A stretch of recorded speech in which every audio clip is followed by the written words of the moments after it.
हम बेट द्वारका के समुद्र में थे, उस हिस्से में जहां महल के साक्ष्यों की मौजूदगी का दावा किया जाता है।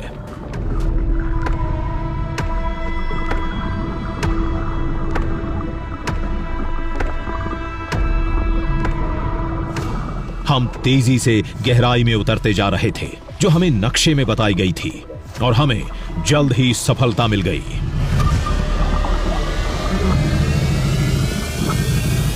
करीब 40 फीट की गहराई में एक लंबी शिला दिखी जो बहुत बड़ी थी, चौड़ाई भी अच्छी खासी। यह जरूर किसी बड़े निर्माण जैसे किसी राजमहल का हिस्सा होगा।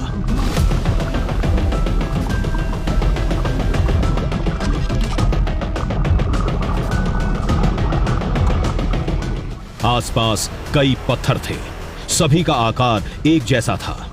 ये शायद महल की नींव के थे।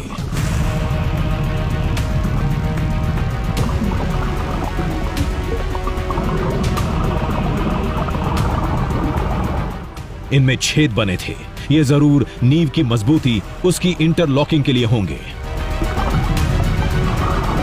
मुझे बिल्कुल यकीन नहीं हो रहा है कि हम शायद 5000 साल से भी पुरानी श्री कृष्ण के राजमहल के अवशेष देख रहे हैं। ये दृश्य अलौकिक है, अलौकिक।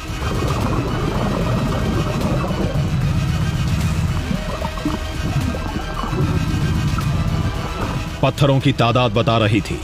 यहां जरूर राजमहल जैसी कोई विशाल और भव्य संरचना रही होगी। ये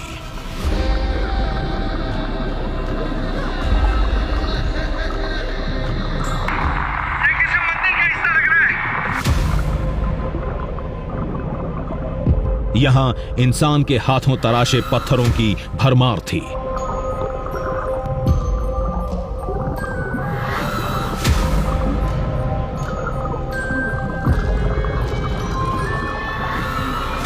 और ये प्रतिमा, इसने जरूर राजमहल के किसी दरबार की शोभा बढ़ाई होगी। ये देखो, ये देखो, ये क्या मिला है? ये बहुत अद्भुत है।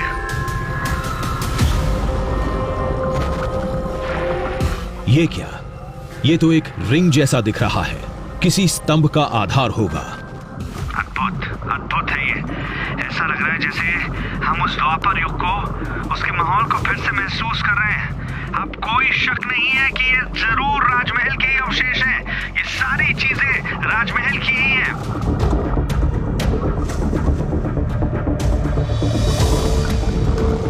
समुद्र की इस गहराई में एक नजारे ने हमें चौंका कर रख दिया।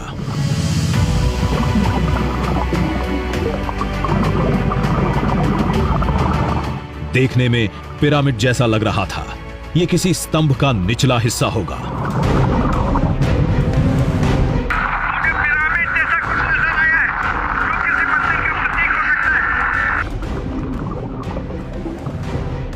वो स्तंभ इस शिला के वहीं बगल में पड़ा था।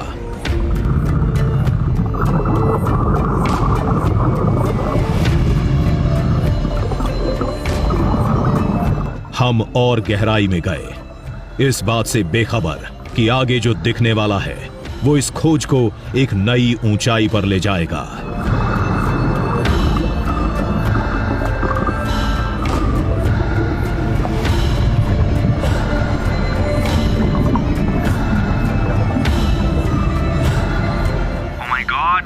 ओ माय गॉड, ये क्या सीढ़ियां हैं?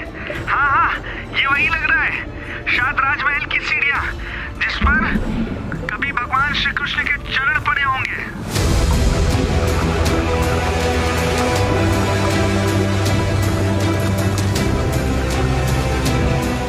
कुछ सीढ़ियों के अवशेष थे, चंद टुकड़े साफ दिख रहे थे। जब इस जगह के हर अवशेष को श्री कृष्ण के राजमहल का माना जाता है, तो ये सीढ़ियां भी उसी का हिस्सा होंगी। अब कोई शक नहीं है कि ये जरूर राजमहल के ही अवशेष हैं। ये सारी चीजें राजमहल की ही हैं।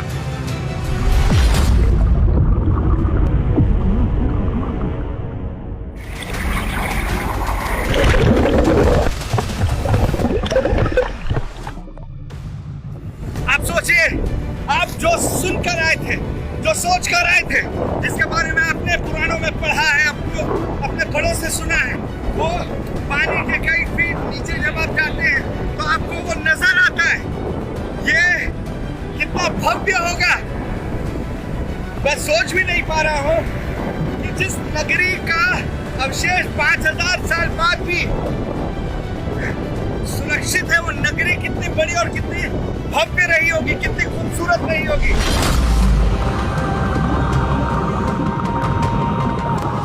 यही वो अवशेष थे जिन्होंने उस 5000 साल पुरानी श्री कृष्ण की द्वारका नगरी को पौराणिक से ऐतिहासिक बना दिया।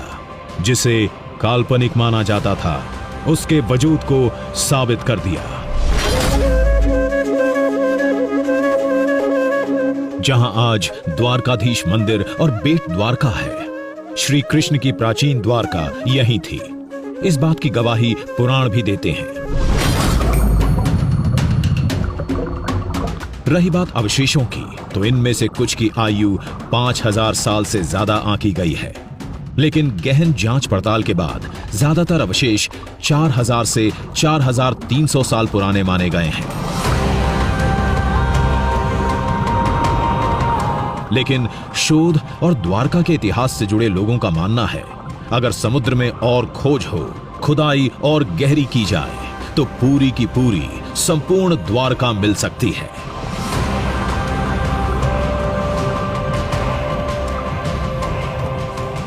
हम लोगों का ऐसा मानना है कि एक बार खुदाई और होनी चाहिए, जिससे 5200 वर्ष का 400 से जब हम 4300 वर्ष तक पहुंच सके हैं, तो जब सचमुच अनुसंधान एक आध बार और हो, तो हमारा जो महाभारत का साक्ष्य है वो प्रमाणित हो जाएगा। जहां तक बात एक प्राचीन शहर के ईंट पत्थरों की है, तो उसके वजूद को वैज्ञानिक जांच पड़ताल तय कर सकते हैं।